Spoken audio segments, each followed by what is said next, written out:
Bruce Jardine had a vision back in the early 1980s to build the very first single malt distillery in North America. He toured the Scottish distilleries to learn their methods of how they made their whiskey.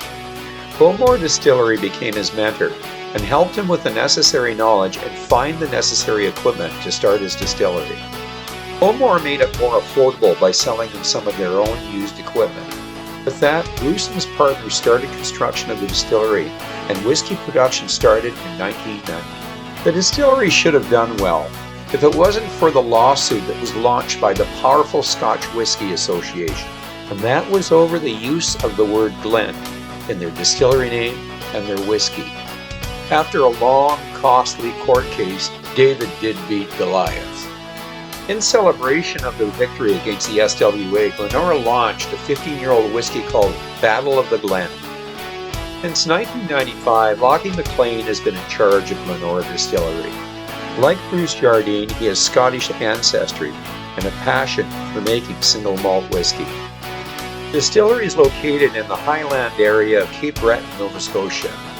This is an area that the Scottish immigrated to after the Clearances Act in Scotland, and you can experience that Gaelic culture and their music in the Glenora Distillery pub.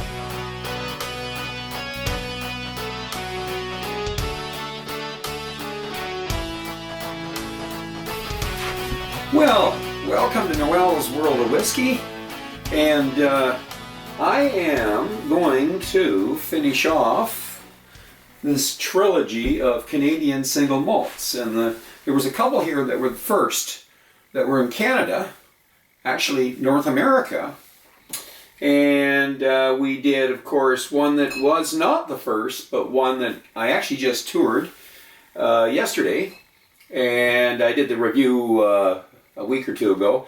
But anyways, this was what I reviewed, the Cerebral, and that's Macaloney's distillery down in Victoria. It was a good tour, impressive Forsyth pot stills, and just very quite an impressive setup. So it was a lot of fun to do it with my daughters. Of course, I did follow that review with Shelter Point, another very interesting distillery, the second one in Canada, North America, and it is very close to where I live. And I did a review of that and also mentioned I have a little bit of a history with that. So living within walking distance and working on that farm prior to it officially becoming a distillery. So where does that leave us? With the one that I really wanted to chase after, and I was fortunate I was able to get one of these. This was the first single malt distillery in North America. And it has quite a history, quite a story. Not a huge distillery, not as big as the Scotch Whisky Association or some of the distilleries that they back or they represent. But anyways, this is the one I'm going to do the review on, and some quick history on this distillery. Glenora Distillery, Cape Breton, 14-year-old rare. So basically, what I can say about this guy is, let's switch glasses here, get my right glasses on here. Got a quick jaunt through here of what this distillery was or how it got started. It was started by Bruce Jardine. He was his ancestry was Scottish, businessman from Nova Scotia.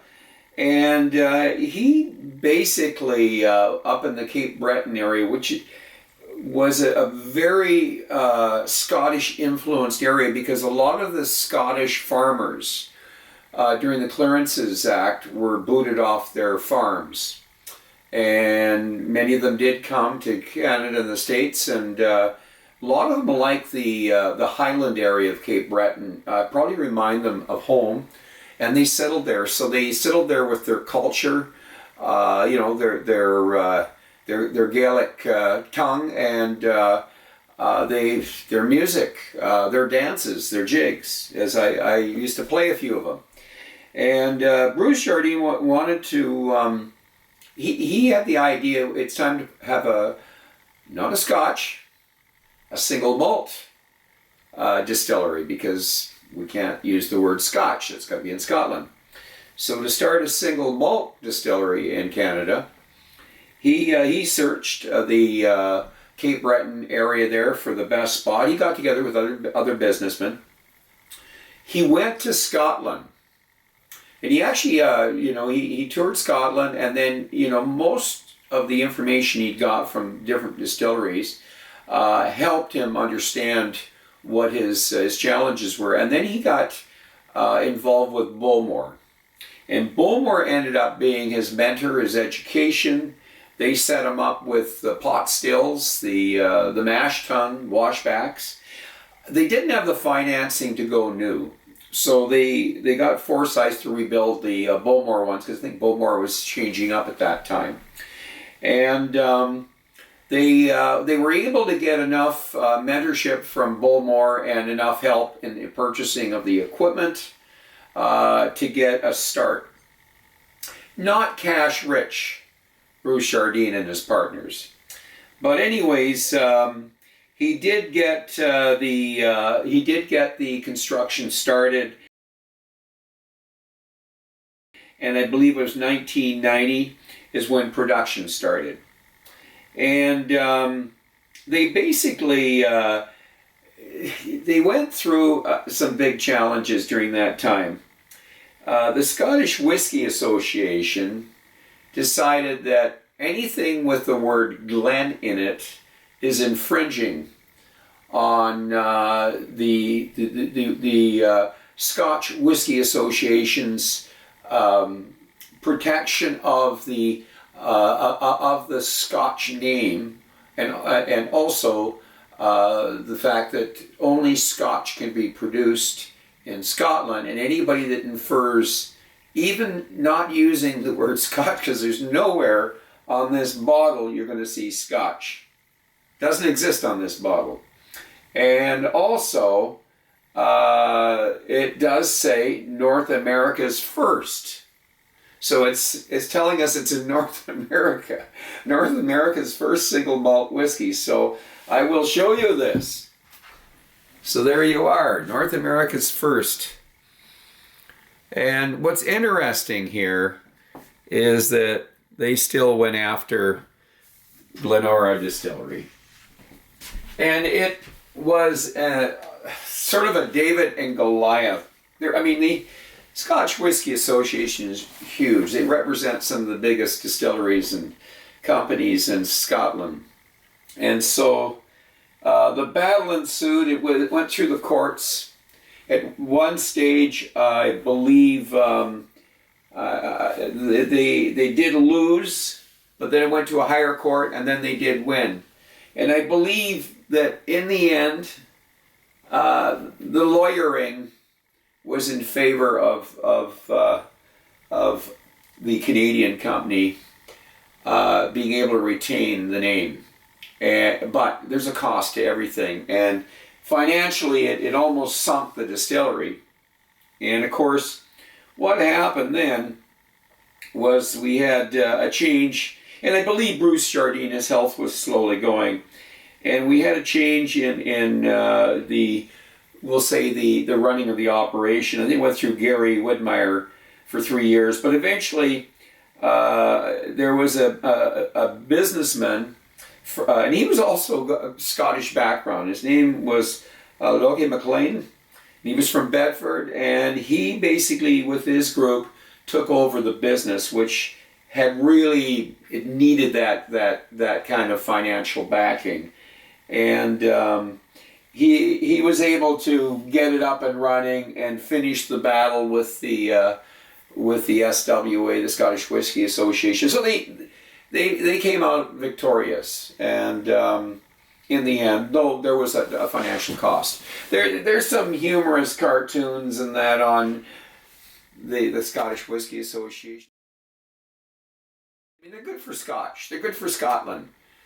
But sometimes I think their focus and their direction is it's over the top. So anyways, let's get into this bottle of Glen Breton from Glenora Distillery. Small distillery. It has a pub, entertainment area. A lot of local musicians play there. They do tours. And they also have some cabins you can stay in. So it's set in a beautiful location. East McClellan Brook is their source of their water. It's supposed to be some of the purest water in North America. And my understanding is there's even a bit of a vanilla taste to that water because there's vanilla in the water itself. So let's get this bottle open and let's get started here. So brand new bottle, and we're going to get this guy tested. And I have never drank a Glenora whiskey, a Glen Breton rare whiskey before, so this is a first. So, yeah, I've read a few reviews. Kind of excited, having focused on now some Canadian single malts. You know, having a few hundred Scotch whiskeys that I've reviewed. So let's give it a pour. And just a little something to look at, maybe the bottle itself. It bears no coloring. I'm pretty sure this is not chill filtered, but we're going to take a peek at the bottle. So there's your bottle.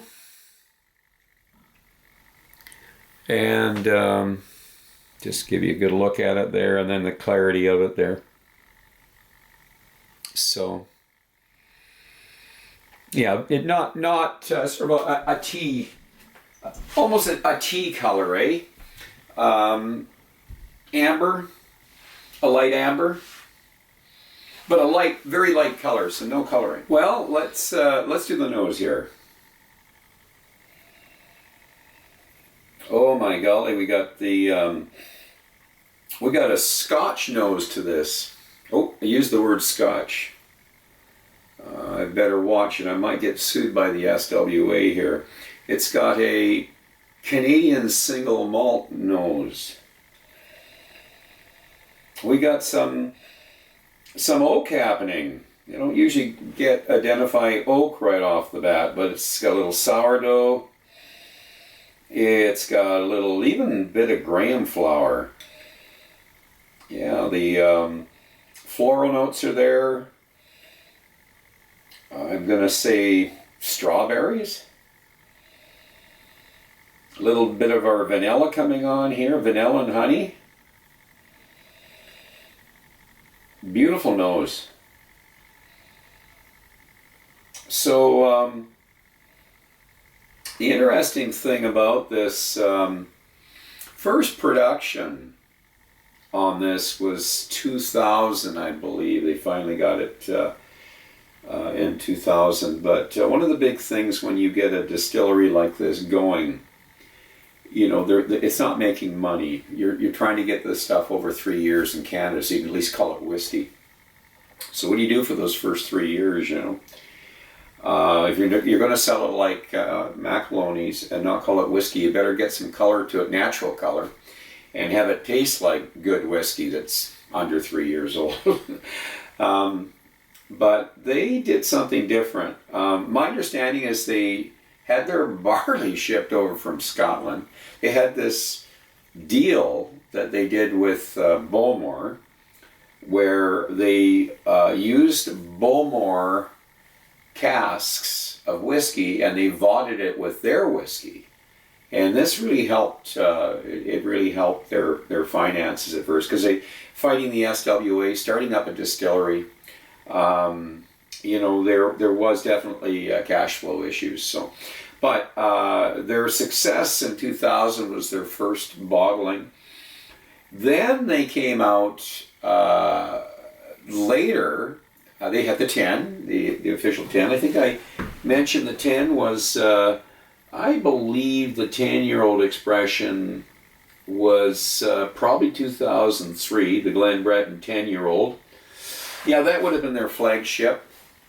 And then, of course, then they came out in 2010 with the 15-year-old Glen Breton rare, which they called Battle of the Glen over the SWA. successful battle they had with the SWA. The David and Goliath battle there. So, but anyways, nice, very nice nose. Like I say, I'm getting a bit of oak, getting some of the floral notes. And I mentioned the wee bit of strawberry there, berries. Citrusy. Yeah, honey and vanilla. Let's go for the palate.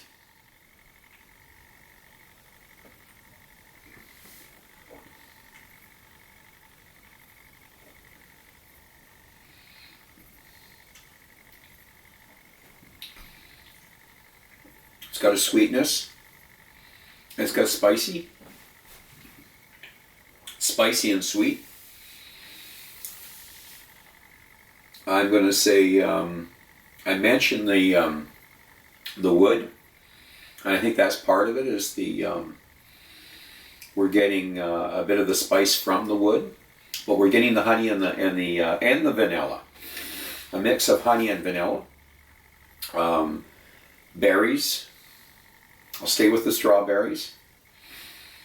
I'm going to also stay with the graham. I get a wee bit of that sourdough,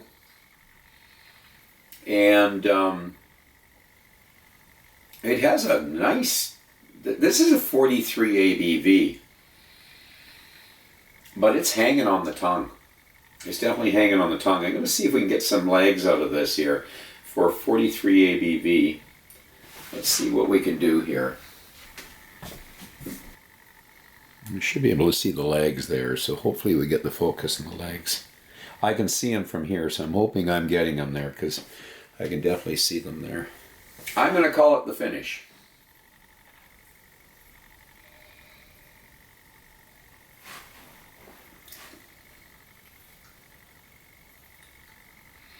So continuation of the sweet and a bit of sour. The berries, the wood. Very much more traditional, old-fashioned. I'm not getting a lot of smoke or peat out of this. If anything, I'm not getting even charred barrels. Usually I do. I'm getting definitely some oak though. 14 years in casks. I notice it. It's got a great coating. It's more of a traditional whiskey. It's not a cherry bomb. It's not a. It's certainly not a peat bomb. Almost a bit of Glen Grant to it, and yet I know the Bullmore connection is strong here. But we think of Bullmore, we think of a bit of smoke. So it definitely doesn't have the smoke of a Bullmore, but that's this particular whiskey. So I just related it a bit to a Glen Grant because it's got that wood character, or maybe the bourbon cask 14-year-old Glenfiddich. It's a bit of that taste to it, but certainly has its own identity. The strawberry notes. So it's a nice whiskey. Certainly different than the first two that I reviewed. It's got a little bit with the 14 years. It's certainly got the wood influence. It's got a little bit of class. You're getting the honey and the vanilla out of the wood, but you're also getting some spiciness too. So the peppers, the nutmeg. And I mentioned the graham, the sourdough, etc. So, score-wise, this whiskey here, I'm not going to add water. I don't think it's necessary to add water to this. I'm going to leave that one alone. I'm going to say, now I'm feeling guilty. I didn't add. How about a drop of water? We'll give it a drop. There we are. We make it official. It's going to open it up. It definitely is. And I'm getting the cask. I'm getting the strawberries. It's just something about the strawberries here this morning. It's lots of strawberries. Honey. The nose is special on this drink, by the way. It's got a special nose. This is probably closer to a Scotch than these two. It's just tastes. Its nose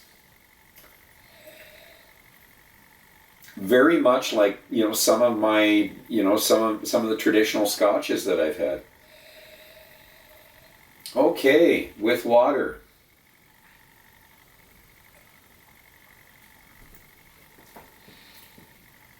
Not as spicy, but more baking spices and honey, vanilla dominate.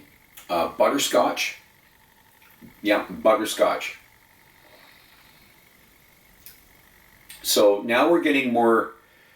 This is more confectionery. When I say butterscotch, it probably more so than the honey and the and the vanilla. I'll try that one again.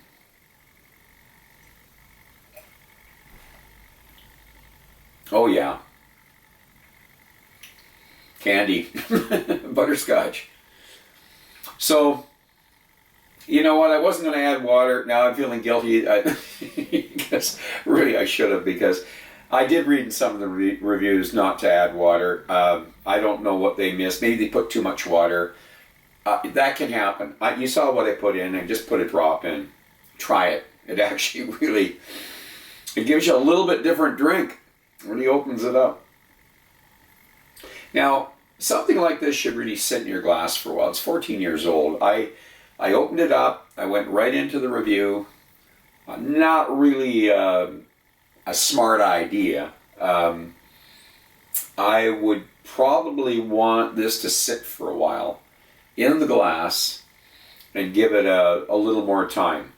I think more stuff is going to happen. But when you're doing a lot of reviews, you're doing them on fresh bottles, and you're comparing fresh bottle to fresh bottle, it's probably fair. It's just when you have an open bottle and you're comparing it to a fresh bottle, I don't know if that's a fair comparison. So these were all new bottles, so I think it's a fair comparison. But I do know, I can guarantee you, if this sits for a while, it's even going to get better, Of these three whiskeys, this one here kind of shines. I'm going to give it an 84. 84.5. I don't know. Let me finish this off. It might be an 85. I don't know. Let's just see.